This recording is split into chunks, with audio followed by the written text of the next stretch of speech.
Chernobyl. Just the name alone conjures images of chaos, radiation, and abandonment. A ghost town, a ruined reactor, a televised tragedy. But what if I told you it wasn't the first time the Soviet Union faced nuclear horror?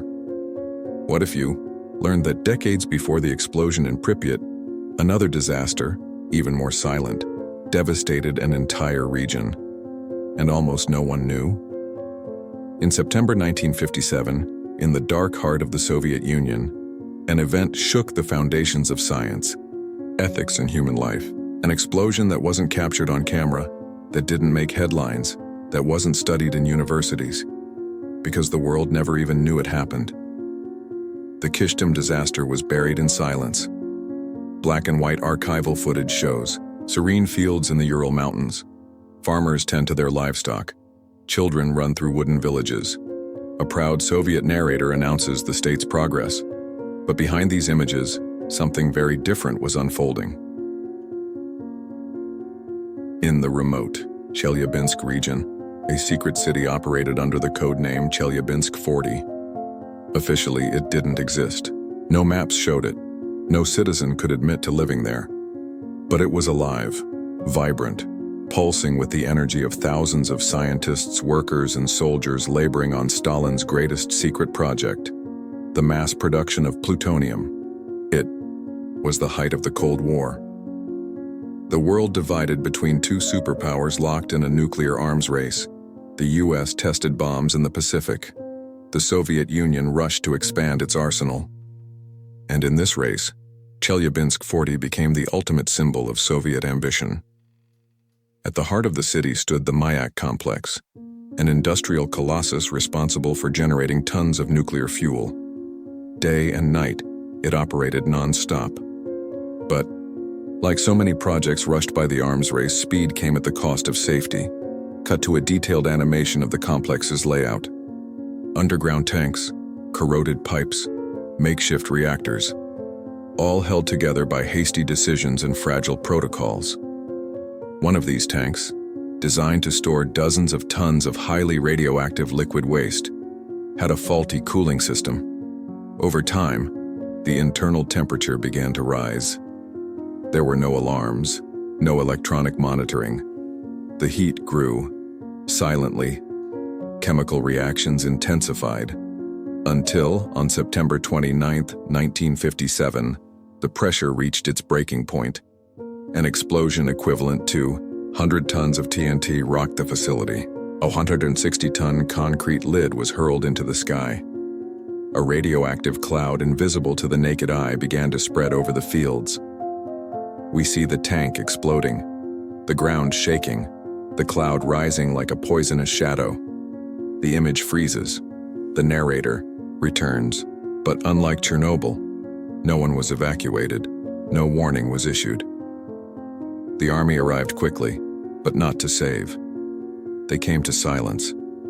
Villagers nearby were never told. They continued their lives as usual, collecting water from contaminated rivers, drinking milk from cows grazing on poisoned soil, breathing in the lethal dust falling from the sky. Dramatized interview with a survivor. That night, we heard a blast. The ground shook like a muffled thunder, but no one explained. The next day, soldiers were everywhere, some in white suits, others wearing masks, but we couldn't ask questions, just carry on. This was the reality of a Soviet citizen, a citizen who had no right to know, no right to question, no right to survive with dignity. In the following days, the government staged a partial cleanup, not to protect the people but to preserve the secret. Roads were closed, documents destroyed, doctors ordered never to mention the word radiation. Internal reports recorded contamination levels. Cesium, strontium, plutonium, values hundreds of times above safe limits, but those numbers were never made public. The Soviet strategy was clear: control the narrative, deny the disaster, treat the victims as ordinary patients, and keep producing plutonium. Kyshtym became the prototype for a model that would repeat itself years later, the model of silence, manipulation, and denial. But perhaps the most chilling part, this all happened nearly 30 years before Chernobyl. At a time when the Soviet Union was at the peak of its paranoia, and the world was completely blind to what happened behind the Iron Curtain. So tell me, had you ever heard of Kyshtym before? This video because the world only learned of it in 1976, and even then, no one believed it. Before the explosion, before the radiation, before the silence, there was a city built to be invisible. Chelyabinsk 40, a city that never appeared on official maps. A city surrounded by walls, barbed wire, and soldiers with orders to shoot. A city where the past was rewritten, the present was watched, and the future uncertain. To understand the scale of the Kyshtym disaster, we must go back in time. We must walk the streets that didn't exist, listen to the voices that couldn't be heard, and grasp the logic behind a project that would sacrifice everything, even the truth itself, in the name of atomic power. The scenes shift between the rushed construction of the city, trucks unloading concrete, young engineers fresh out of school, stepping onto the site with hope in their eyes, but all in silence, no signs, no names, just codes. Founded in 1945, just after World War II, Chelyabinsk 40 was born from fear. Fear that the United States would pull ahead in the nuclear race. Fear that Soviet power would be challenged. Fear that communism wouldn't survive the atomic age. They needed a place that was safe, remote, isolated, and above all, secret. Chelyabinsk 40 wasn't an ordinary city. It was a Soviet time capsule. Everything was controlled, from what you ate to what you read, from what you said to what you dreamed, excerpts from confiscated diaries, letters intercepted by censors, resident files archived by the KGB. Records that revealed not just names but behaviors, friendships, silences. Here, every street had a number, every resident a code. The children of scientists attended schools with rigid curricula, where political indoctrination was part of math, literature, history. The motto was simple: loyalty to the state.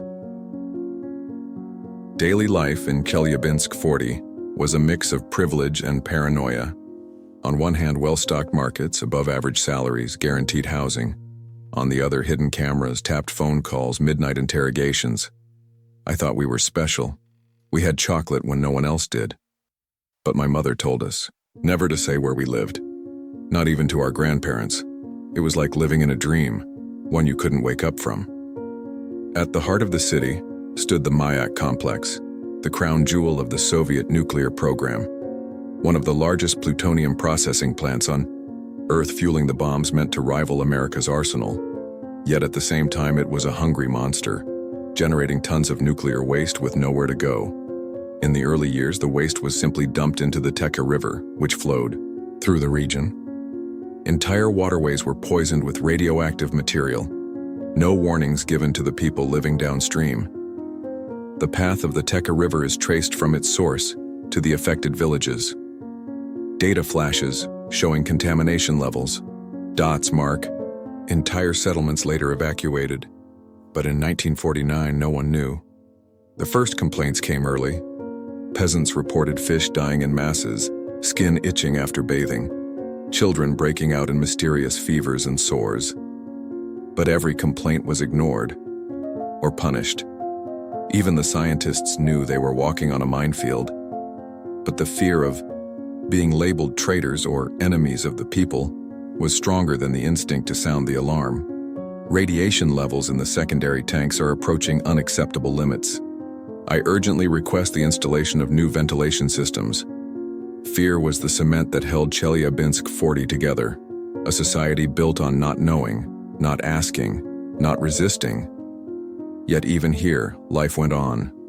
There were parties, weddings, babies born, people falling in love, all under the pale glow of a promise that they were building a better world. It's easy from a distance to judge those who lived there. But what would you have done as a young chemist, handed your first real chance to change your country? Would you have accepted, knowing you could never leave, that you might never see your family again, that you'd live among secrets? The truth is, many did. Thousands. And without realizing it, they became luxury prisoners in a gleaming dystopia. At night, the city glowed. Propaganda signs proclaimed the triumph of socialism. School children recited poems to Lenin. Everything seemed perfect. But beneath the surface, contamination spread. In the tanks, in the rivers, in the people. And then, in 1957, the bomb that wasn't supposed to exist exploded. On that day, Chelyabinsk 40 stopped being just a secret city. It became a cursed one. But what happened in the hours after the explosion? How did the people react? What orders were given? And most importantly, how did the state hide it all for decades? The explosion lasted seconds. The blast was muffled by the earth, by orders, by fear. But what followed would last generations. What erupted from tank number 14 of the Mayak complex was more than just a cloud of radioactive waste. It was the beginning of one of history's greatest cover-ups, and the birth of an unofficial death zone, the East Ural Radioactive Trace, an invisible corridor of death stretching over 300 kilometers. From the blast site, the cloud rose thousands of meters high. Cesium-137, strontium-90, and other lethal isotopes were hurled into the air. Carried by the wind, they reached dozens of villages within hours. And there the first symptoms began: headaches, nausea, dizziness, unexplained bleeding, burns on exposed skin. People with no prior medical history began collapsing, wasting away. Local doctors had no answers. Medicine didn't work, and diagnoses were forbidden. We were told to record symptoms as seasonal illness, but we knew it wasn't that. Some children lost their hair in 3 days. Others vomited blood. Meanwhile, Mayak officials took drastic but discreet action. The worst-hit villages began to be evacuated, without explanation. Families were ordered to leave with only the clothes on their backs. Homes were burned, animals slaughtered, civil records destroyed. Soldiers in anti-radiation suits cross abandoned fields. Officers with clipboards mark coordinates, and in the background a village burns. This was the Soviet process of erasing evidence. Literally, the term EURT, East Ural Radioactive Trace, would only appear much later in secret reports. But in that moment, for those living through it, it was just a trail of despair. The paths where the cloud passed became cursed. In the following days, water took on a metallic taste, crops withered, animals were born with deformities, and the living began to resemble the dead. Still, the state insisted. Nothing happened. Internal. KGB memos instructed local leaders to maintain order, suppress rumors, and arrest anyone who mentioned radiation. Scientists who suggested a full evacuation were removed from their posts. Some were arrested. Others disappeared. Meanwhile, the real data was archived. Soil temperatures, beta radiation levels, rising cancer cases, all locked away, and more than that, used. Because the Ural radioactive trace wasn't just a catastrophe. To Soviet military scientists, it was an opportunity. What civilians saw as tragedy, the military saw as an experiment. For years, medical teams linked to the Ministry of Defense collected biological samples. They visited the most affected villages to document genetic mutations. They tracked leukemia progression, counted birth defects, and built a secret database on radiation's effects on human populations. The victims never knew they were part of a study. They just lived and died under observation. Today, 3 of my students were absent. One died this morning. His grandmother said he vomited blood and never woke up. The hospital ordered an immediate burial. They didn't even let us open the coffin. As weeks passed, entire villages vanished. Some were evacuated, others sealed off. Their locations erased from maps, their names forgotten. The villages of Tatarskoye, Musliumovo, and dozens of others disappeared from official records. But for some, life went on. Roughly 270,000 people were directly affected by the disaster. Of those, over 20,000 remained living in high-risk zones for years. Imagine being born, growing old, and dying without ever knowing you lived on poisoned soil. My son died at 19. My husband at 41. Doctors called it bone disease. I never heard the word radiation until much later. The Ural radioactive trace still exists. Today, largely reclaimed by forests, It hides dangerous waste beneath the soil. Though access is restricted, a few researchers and documentarians have managed to visit in recent decades moss-covered ruins, buildings swallowed by nature, corroded Russian signs warn, "Exclusion zone, no entry." Even after half a century, what happened there still echoes, not just in the genetic mutations of descendants but in humanity's conscience. Because Kyshtym, unlike Chernobyl, had no press coverage, no reporters, no global outcry. It had silence, secret statistics, control, and that control still haunts the survivors. They say radiation has no smell, but we learned to sense it. The metallic taste in the air, the weight on our skin, and the fear in our stomachs. But why didn't the world know? How did the Soviet Union hide such a massive disaster for so long? And how did the West only hear about Kyshtym nearly 2 decades later? A scientific experiment requires volunteers, consent, ethics. But what happens when it's conducted in secret? When the test subjects are entire communities, deliberately exposed to an invisible enemy in the name of military science? That's exactly what happened after the Kyshtym disaster. And as disturbing as it sounds, this wasn't an exception. It was state policy. Soviet scientists, under direct orders from the Ministry of Defense and supervised by the KGB, began a methodical, silent process. The systematic study of radiation's effects on humans. They didn't need to recruit volunteers. They already had hundreds of thousands. Entire families exposed to varying degrees of contamination along the radioactive trace. It was the perfect scenario. Different types of exposure, varying distances. From the blast zone, people with diverse diets, ages, and backgrounds. A golden opportunity for those seeking to understand the limits of the human body under radiation. Projects with code names like Sirius, Ural 8, and Project Alpha detail blood collections, cesium and strontium bone measurements, clandestine autopsies, sperm and breast milk analysis, even brain tissue studies. Doctors in affected regions were instructed to send contaminated corpses directly to secret labs. Many families were denied proper burials. Instead, their loved ones became data points, bodies wrapped in plastic, rudimentary equipment, clipboards with cold clinical tables. We see the brutal contrast between human suffering and the statistical detachment of state science. For Soviet science, it was no longer about healing.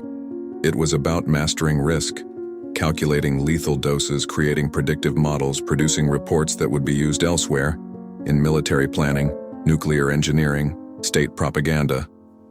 We knew it was unethical. But refuse? You disappeared. Speak out, your family suffered, so most of us obeyed. The control was absolute. The data never left the USSR. The West only began suspecting the true scale of Kyshtym in the mid-1970s, thanks to Zhoris Medvedev, a Soviet biologist exiled in London. Zhoris published an article accusing the USSR of covering up a major nuclear accident. The world reacted with skepticism. Western scientists doubted the lack of evidence. The CIA downplayed it, and the Kremlin responded with silence, its most powerful weapon. But Medvedev was right. His reports were based on confidential letters, defector testimonies, and Soviet public statistics showing inexplicable cancer spikes in the Urals. He knew what many suspected, but few dared say. The USSR used its own people as lab rats. Declassified. Document excerpt, CIA 1982. Growing evidence suggests a large-scale radioactive incident in the Kyshtym region, RSFSR, late 1950s. Sources indicate violent suppression and scientific manipulation. Meanwhile, inside the USSR, the program continued. Samples kept being taken, records compiled, families forbidden from relocating. In some cases, entire villages were kept artificially populated, just for observation. Children with facial deformities. Teenagers with stunted spines. Adults with missing teeth, scarred skin, bones brittle as glass. Why was nothing done? Because admitting it would destroy the myth. The USSR sold itself as an invincible superpower, a model state. And Kyshtym, it was the flaw that could collapse the entire facade. Socialism is science, progress, protection of the people. Meanwhile, the people died, far from cameras, far from history. The question that echoes today, did this data save lives or just prolong suffering? Many Soviet radiation response models were later used in Chernobyl. The scientists who worked at Kyshtym became the elite technicians handling the 1986 catastrophe. But the cost of that knowledge?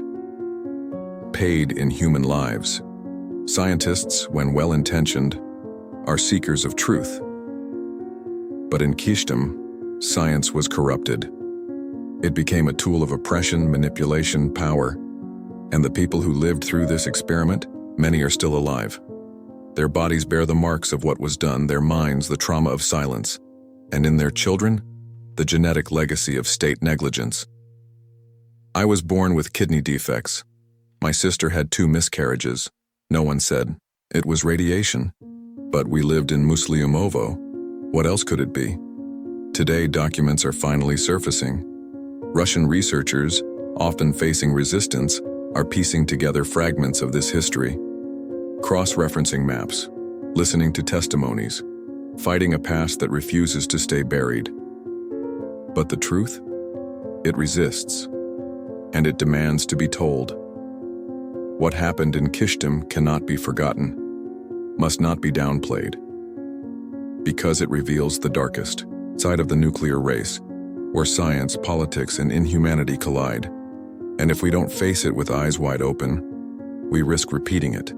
No matter how thick the veil of silence, there's always a crack, always someone who dares to speak. In the case of Kyshtym, the truth didn't come from an international investigation, nor from a leak of secret archives. It came from one man, a scientist, an exile, and his courage to confront an empire. George Medvedev, biologist, geneticist, dissident. In 1976, Medvedev published an article in London that shook the scientific community and caught the attention of Western media. In it, he described a large-scale nuclear disaster that had occurred in the Soviet Union in the late 1950s, in a secret city called Kyshtym. The headlines varied. Soviets hiding nuclear catastrophe? The other forgotten Chernobyl? Exiled scientist exposes historic cover-up. But despite the initial shock, the response was skeptical. The scientific community doubted his claims. The United States downplayed it. Western media, saturated with Cold War paranoia, dismissed it as anti-communist propaganda. And the Kremlin? They simply ignored it. Comrade Medvedev is a traitor to the motherland whose claims lack scientific basis. But the truth is patient. It doesn't demand immediate applause, and piece by piece the puzzle began to come together. U.S. spy satellites detected abnormal vegetation patterns in the Urals. High-altitude photos revealed vast stretches of scorched earth. Cancer rate studies in the USSR showed inexplicable spikes in the Chelyabinsk region, and most damning of all, Soviet defectors began confirming Medvedev's account. The explosion happened. I was there. No one could speak. Trucks came full of bodies. Reports vanished. By the 1980s, under Mikhail Gorbachev's glasnost policy, the Iron Curtain finally began to lift. For the first time, Soviet newspapers mentioned Kyshtym in reference to a nuclear accident, vaguely, cautiously, but enough to spark revelation. An incident involving nuclear waste has been confirmed by the Chelyabinsk Regional Administration. Corrective measures are underway. It was the confirmation Medvedev had waited over a decade for, but it was also a belated admission, because the full data was never released. Even today in 2024, Kyshtym's archives remain classified. Contaminated zones still go unmonitored. Survivors still wait for reparations. Meanwhile, documentarians, academics, and activists began gathering testimonies, recovering old maps, visiting ruins, recording oral histories. My village was erased from the map. My father died without ever knowing why. My brother was born with fused eyes. They called it bad luck. And so, fragment by fragment, the story surfaced. Not by the state's will, but by the force of memory, because some truths refuse to die, even when buried under decades of lies. We see the truth stitched together from scraps of pain, courage, and persistence. In 1992, the Russian government officially recognized the Kyshtym disaster as a technical industrial accident with public health consequences, a bureaucratic phrase to describe decades of suffering. Yet even with this acknowledgement, access to Mayak remains restricted. Few journalists have gotten in. Locals still report mysterious illnesses, contaminated water, and the ghostly echo of sirens that never sounded. Forests now cover what were once villages. Rivers still carry death in their currents. Rusted warning signs, their inscriptions faded. Kyshtym was silenced, but not forgotten, and thanks to voices like Medvedev's, the world finally heard, however late, the stifled screams of the first great nuclear disaster of the modern age. Kyshtym never made headlines, never sparked mass protests, never entered school textbooks. Even today, most have never heard of it. But that doesn't mean its consequences have faded, because real disasters don't end when the smoke clears. They linger, in bodies, in soil, in the lies we repeat, and the mistakes we refuse to acknowledge. Today, over 60 years later, hundreds still live along Russia's most contaminated river. Musliumovo is the most infamous example, a village where cancer rates, birth defects, and degenerative diseases defy statistics. Yet people still live there. They promised us relocation, treatment. Most never came. We live in the shadow of something we can't even see. In 2006, the Russian government launched a resettlement program for Musliumovos families, but the criteria were narrow. Many were left behind. The new homes, built just kilometers away, still inside the contamination zone. A symbolic gesture that changed little. Kyshtym's legacy is also one of global indifference. Even after the USSR fell, little was done internationally to investigate, compensate, or fully document the disaster. How many lives must be ruined before tragedy is taken seriously? How many towns must vanish before collective memory awakens? Kyshtym was a warning, one we ignored. It set the precedent for nuclear denialism later seen in Chernobyl, and even Fukushima, where fear of the truth still outweighs fear of radiation. 3 disasters, 3 cultures. One common thread, delayed response, hesitation to protect, image prioritized over life. What Kyshtym teaches us is that silence is policy, a choice, a weapon. When a government hides a disaster, it isn't just withholding information, it's condemning lives, undermining trust, paving the way for history to repeat. Children born with genetic defects, women with early infertility, men with bones brittle as glass, rare anomalies plaguing entire families for generations. And the cruelest part? The lack of answers. No acknowledgement, just legal and emotional voids where the state pretended nothing happened. We see mutation patterns here that don't appear elsewhere. But without medical records, without studies, we can only treat symptoms, not the cause. Kyshtym's ecological legacy persists. The soil remains toxic. The Teka River still flows with radiation. Wild animals carry lethal isotopes in their flesh, yet environmental studies are rare, underfunded, and often censored. Meanwhile, Ozersk, formerly Chelyabinsk 40, still operates. Mayak still runs, now rebranded as a reprocessing center. But many believe safety protocols remain dangerously outdated. The ghosts of the past still linger, which begs the final question. Why tell this story now?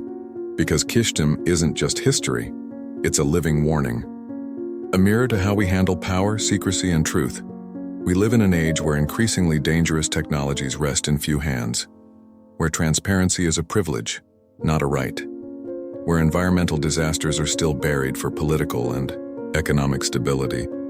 If we forget Kyshtym, we erase a vital chapter of human history. We ignore the faces never seen, names never spoken, deaths never recorded. And worse, we prepare to repeat the same mistakes. Truth doesn't dissolve with time. It waits for the right moment to resurface. May Kyshtym be remembered. May its victims not have died in vain. And may silence never again be an acceptable answer. Share this documentary with those who don't know Kyshtym's true story. Comment below. What lesson does this tragedy hold for us today? Sources and further reading in the video description.